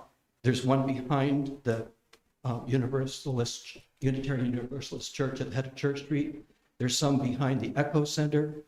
And I've seen there's some behind when you go to Richmond and turn right towards the river. When you cross the railroad tracks on the left, there's a new multi-purpose building. Behind that, they have solar over parking. But there aren't a lot of examples. And if we want developers in the Taft Corners area to put solar over parking, if we as a town do a demonstration project, I think it would really facilitate more adoption. So I look at that as a leverage point. And finally, along with that, we've recommended replacing the diesel generators with battery backup for a number of reasons. But those generators are run weekly just to keep them in proper shape. It's not like they sit there without burning fuel. I just want to say something that I had told Eric, which is I know that you don't replace them completely because if there's an outage that lasts for days, you might run out of your battery backup, whereas a generator, as long as you can get fuel, you're okay. So, but what you can do is have a much smaller generator that can catch up with the battery backup at night. And so you don't need as large of a, so that's a little bit more color around those two. Thank you very much. Thank you. Thank you, Chapin. So over by the round church, then across the road from the round church almost, they have a solar canopy. Is that what you're saying? Yeah. I hadn't seen that one. I think that's what you're talking about. Yeah, over the tracks. I'm sorry. Right after you cross the railroad tracks heading towards the river, on the left, there's a new multi-purpose building. I think it has apartments above and behind. Oh, yeah. So it's before you get to the police station. Questions? We can take any questions from the board at this point. So this is a possible retreat topic for you as well, and multiple meeting discussion, for sure. We only need about $50 million. Yeah. Well, I mean, I was reading through it and, my mind just goes to how do we sort these and how do we approach them? And, I was trying to think of a rubric, like how many Willisstonians it supports, or is this a different group than what's being supported elsewhere? And probably the big one that I keep coming back to is sort of the complicating factor of, are there other sources, right? And, I have to go through, I read through them all. They were really fascinating and were really broad, which I was afraid of when our first conversation was that we'd end up with like aquatic center. That's all we could think of, so clearly there's a lot of thought, a lot of great ideas in here. I need to, in my own mind, sort of sort them into, are we just replacing something that's already in the capital plan, or something else? So that's sort of my initial thinking, is understanding of other sources of funding, and then maybe we kind of think about between now and the retreat or whenever we do this, is to say, what might that rubric look like? So you have some objective way to say, this is why we chose what we did. Nice if we could get Verizon to rent some space on that microwave tower. Two birds with It's one not a stone. microwave. That's it, with that project. We looked at it, and it would increase the cost quite a bit to put that on that as we've scoped it initially right now, just from a cost standpoint, just to make the board aware. One of the things that because in just going through this list initially, and actually I forget which committee, I want to say it's the Energy Committee or maybe the Planning Commission, had done was kind of like, with their recommendations, had aligned it with a certain goal. And so that's what I had kind of been doing as I was going through each of these things, was thinking like, what is this, what town value, what town goal, what part of the town plan does this align with? And then kind of, and to your point, like some of these things, yes, there may be other funding, like they may go through our capital funds, but if we don't, if we're not putting capital funds towards this thing, then that means there's capital funds, to put towards another project potentially, or more capital funds. And so ultimately, we're kind of doubling the benefit in some ways. And so thinking, is that where, an angle we wanted to go, so there's a lot of different kind of ways to look at this. And ultimately, just fund them all. Can we go back to the federal government for more? I like completed projects that save money. Yeah. Well, and I think one of the things we talked about was, obviously one time, that was really important, was kind of one-time project funding. We don't want anything that's long-term. So thinking about some of this too, okay, if we fund this project, it does create more expense, but also really, does it add to the town? Is this, I think, and that's kind of the intent of the money was, is it adding to our town now? And so. I think the risk of perhaps not being able to complete it in time is something I would like kind of a risk set here. At least a little star next to the ones that's like, yeah, we'd like to use it for this, but we cannot get a new ladder truck. Right. Like, Yes. Well, and some of the bigger infrastructure projects, I think that's an angle we would need to look at too, like if we're talking about some of the sewer and different things, are those things available? Will they be available? In talking with To Bruce happen. recently, certainly, those pump station upgrades, the water line projects, he feels the window is still there to get them done. Just the decision point would have to, be made on the shorter term for that, just to get that moving. So. I have to say, sort of my first instinct, though, is a little bit that one of the emails said, it's like, it should be something you can point to and say, this is what we use the ARPA funds for. So that it's like, this is the pump station that we repaired with our ARPA funds. It's not quite as exciting as maybe much upgraded, the bike path or the, whatever there should be at least something in our portfolio of choices that people can say, the town got this or got this much earlier because of the ARPA funds. So there is no formal action required tonight. And coming up next on our agenda is the Select Board Retreat agenda planning. So if there are other comments to be made tonight, great. Otherwise, this is to be continued.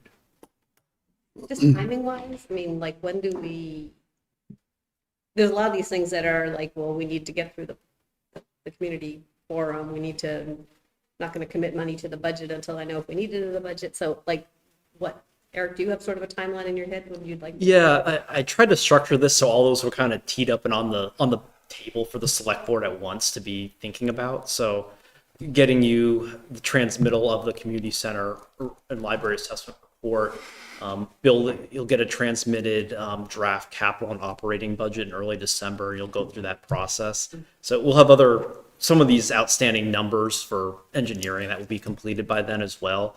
So I'll probably have to take a few liberties in drafting the capital budget to think about some of these elements, and we can chat about that potentially at the retreat as well. If there's some elements to initially include in the capital budget, some like the equipment replacement question and things like that. But my thought, the board's going to have to decide what to allocate in FY25 from the budget process itself. So there might be projects that are allocated within that budget and that capital plan, but there also might be some, maybe you chunk out an allocation, the ARPA funding, and it's built into that capital budget, and maybe to an extent the operating budget if there's some just general fund relief built in there at a small amount. But then you could take it in stages and say, okay, we want to see, what's our risk meter on this project being completed within the timeline. Okay, we're going to allocate the next wave of ARPA now, and we didn't get that grant, so we have this as a priority project, and we didn't get the grant, for example, to then build into the schedule. I could tell you as you think through building a potential community center facility and getting a piece of property, that's a pretty expensive endeavor. So, so I wanted to get that all on your radar now. So as you think about that and that project, you have to leverage some of that as well, and thinking of, if you want to make a big, property purchase decision with this money, that's certainly going to have to factor in how you want to weight things and how you want to allocate it. So we could probably talk about, or we might or may not, the retreat, talk about how we want to approach this project, and then we'll have sort of an interim step where we have to decide what's going to affect the budget or what we're going to apply to the budget, capital budget. And then probably, if there's any money left, it would probably be a spring discussion if we really wanted to. Yeah, I think that would make sense to potentially chunk it that way. Just the board, you could think about, we'll have a facilitator at the retreat, Paul Dickin, who's helped the town out just with discussions, and the board's done that in the past just to let all the board members be part of the discussion, so the chair doesn't have to facilitate the discussion. The chair could be involved too, and have someone who's helps build consensus with discussion. You might think about setting, maybe there's just some policy statements. Okay, we've moved on. I'm sorry. We moved on to the next agenda. Oh, yes, I just wanted to finish that one first. Yeah. Thanks. I can hold that. If there's any other ARPA questions from Any? Okay. Actually, let us now move on to the select board retreat agenda planning. There is a memo in your materials. None of that, the possible agenda topics are basically placeholders. But did want to ask the board to have a good discussion about what we should have for our agenda topics, but also logistics. I mean, that's kind of set in stone, 6 until 8, right? Yeah, that's what I was thinking, to make sure that time worked for everyone, and probably makes sense just to use this space unless the board has strong feelings, help me find another location for that evening. Seems fine to me. Works for me. Yeah.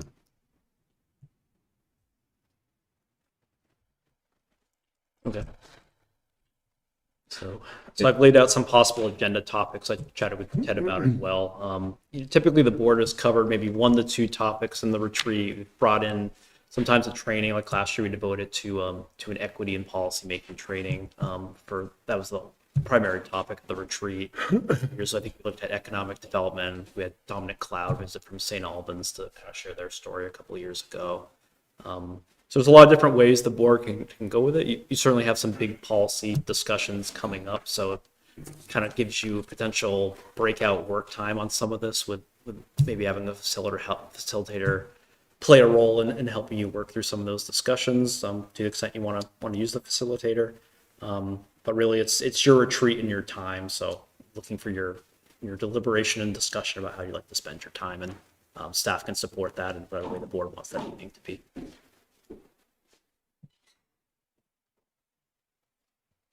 Thoughts? I personally think I would love to see, obviously, the ARPA thing. I think that's, we're abutting a time crunch with that. So I think it's such a huge scope of work that we need to do there. I think policy goal setting is not a bad thing. The opioid crisis, I actually think is an imperative discussion, and obviously in light of, Burlington's recent city council meeting just this week, that was their, sole focus of their meeting.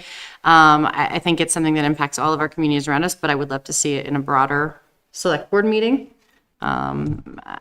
Certainly, and get some community partners engaged with us, but I personally don't know that it needs to be part of this, but I would like to see it again in maybe an open select board meeting. For me, when I'm struggling with a little bit, and I think this is just, again, I'll probably feel different a year from now, but it does feel with my 8, 12, whatever meetings under my belt that it's just random things coming to the board, which we deal with. And so I know it's because I just don't know the big picture because I've been around long enough, but I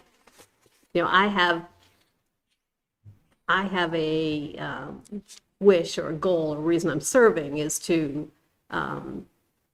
keep Williston to be a beautiful town that people want to come and raise their families and live in, and yet also bring in newcomers and be inclusive. And so, I sort of have this vision that is why I'm serving. And so I would like to be able to connect those at some point and say, here's, we are, or we're not all on the same page, which what I just said, probably hard to argue. But, how do we grow and stay affordable? How do we grow and be inclusive without being overcrowding the schools or having to not being able to afford our policemen anymore because we have to pay the firemen or something. It's all very interconnected, and I don't really see the arc yet. So I know that's an awful lot for a 2-hour meeting in November, but like I wrote down what you said about proactive governance approach. I would like to get to where I feel like I'm participating in a proactive governance approach, and maybe you guys feel it already because you've been around long enough. But it doesn't. To me, it feels reactive, and I would like to get to where it's proactive. So, I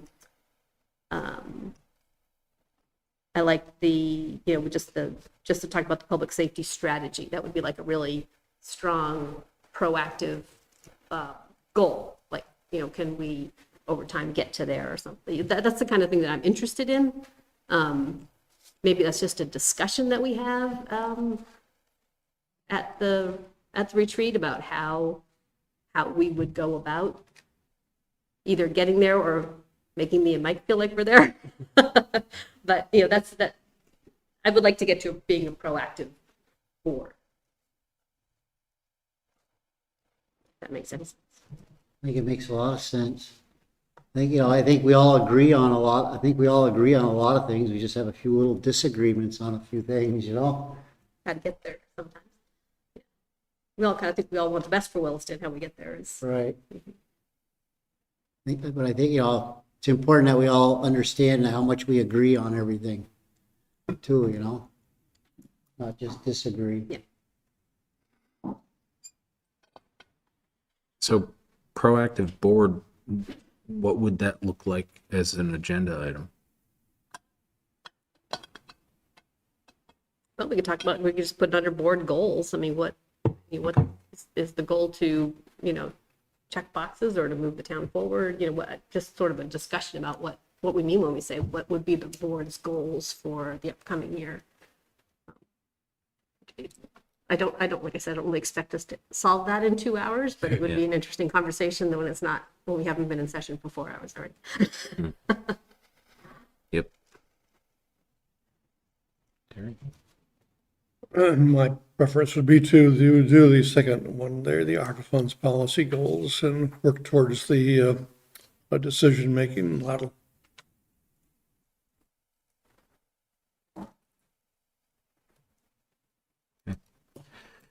From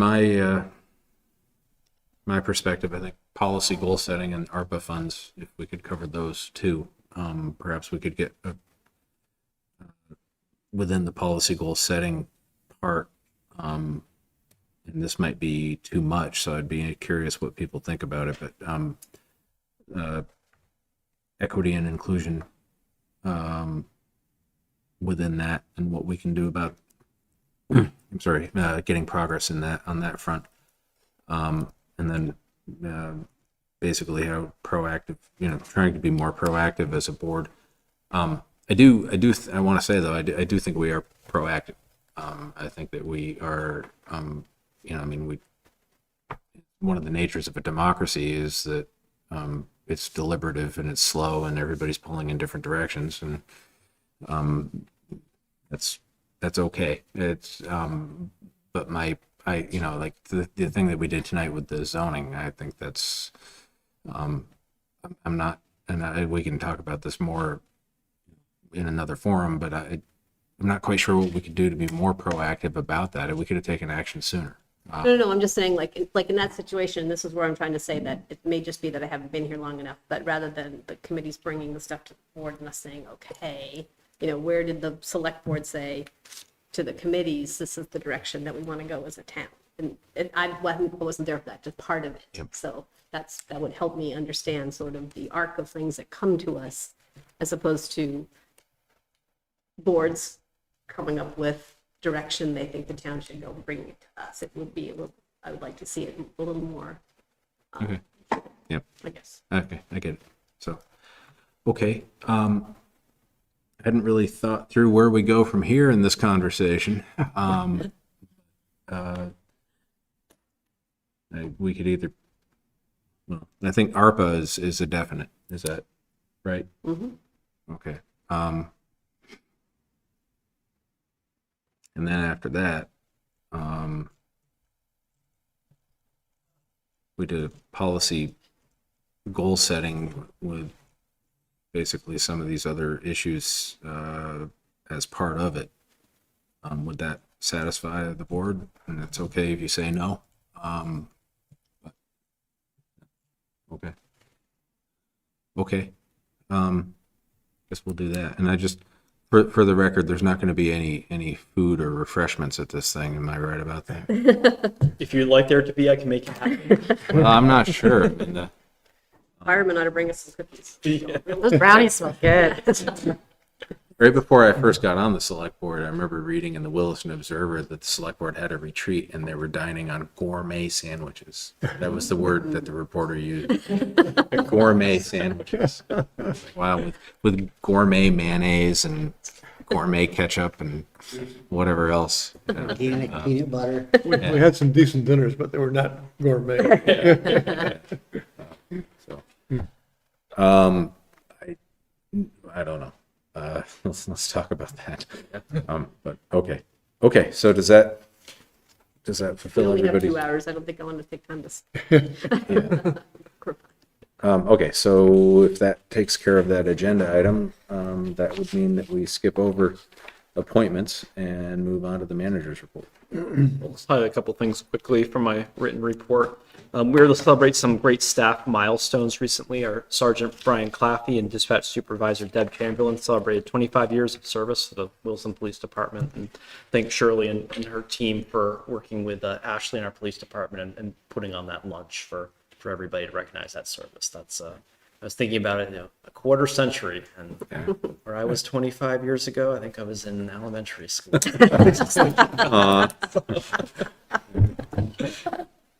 So keeps things in perspective. So we thank them for their service. It's a great milestone. It's an update on our tax sale. We have one parcel. So this is just a piece of land. This is the piece of land where the owner said, put it to tax sale. So again, recognize our finance staff for a lot of great work, and our assessor's office too, and working with everyone who had some of these really high delinquencies as well. They've been able to help them utilize some programs out there. Everyone's paid their taxes in full and current. So this tax sale is just this piece of land. And then we've really cleaned up that tax roll quite a bit to really with a new policy last year, plus cleaning up some of these high delinquencies that have been on the books for years. We're in a really good shape moving forward, and we have the tools and systems in place to really prevent these large delinquencies from accumulating in the future, I feel. So that's great work by Shirley. Thank you, Shirley. Then reminder, next Monday, the 30th, it'll be in the Williston Central School Auditorium. We're hoping to get a good degree of public attendance with this, hence the larger venue. Starting to really push it out, reminding people on a number of platforms the last couple of days with departments and everyone. There is the option for the board. If I think as part of your discussions, it would be prudent to do a tour of the library at some point. Could do it that evening, could do it another time. Just offer it to you if Jane, the director, is certainly available if the board wanted to meet at, say, 6 o'clock to do a library tour before going in at like 6:45, or another night as well. So just looking for your guidance like that to be part of the evening. For me, it would be helpful to do it after we hear the report, to see what they're recommending, then go back and take a look at the library, but whatever. I'm pretty familiar with the library, so. We did I will say, so we, as part of the scoping, the steering committee scoping, I don't know, as part of the committee, we did a tour beyond, of the spaces we don't see, of the basement, of all of the kind of spaces. And it was really helpful in truly seeing the library beyond the library and what the spaces that are not public facing, how much they are serving for the folks in our town.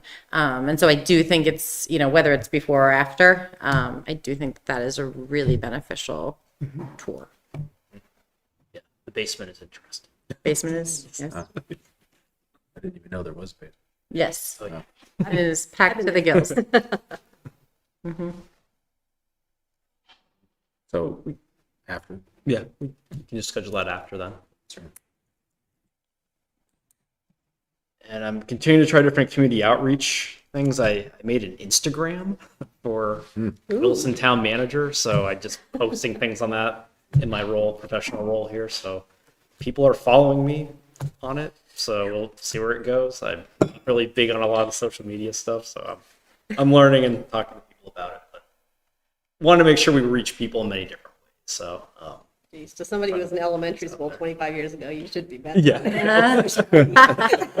I'll put a plug into, I know Matt also for the planning office also has an Instagram account for the planning, and it's really informative, and there's a lot of information on there, and it's a great avenue for people to get that information out. So maybe talk to Matt. I don't know if Matt's.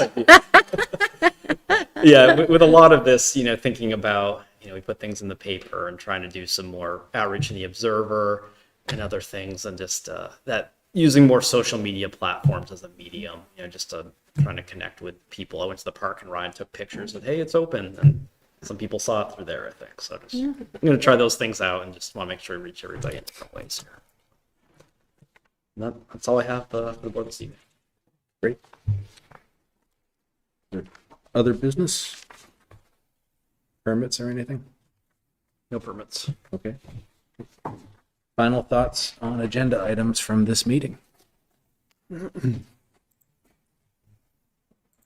Just one correction on the terms for health officer. It's it's July 31st, 26, not 24. Oh, It's July 31st, I 26. have December here, so 7. But it could end any other time. 7/31/24. 7/31/26. Oh, 26. Keep recruiting for that position. Yeah. One of these days. Thank you. Anything else? Hearing nothing, we are adjourned. All right.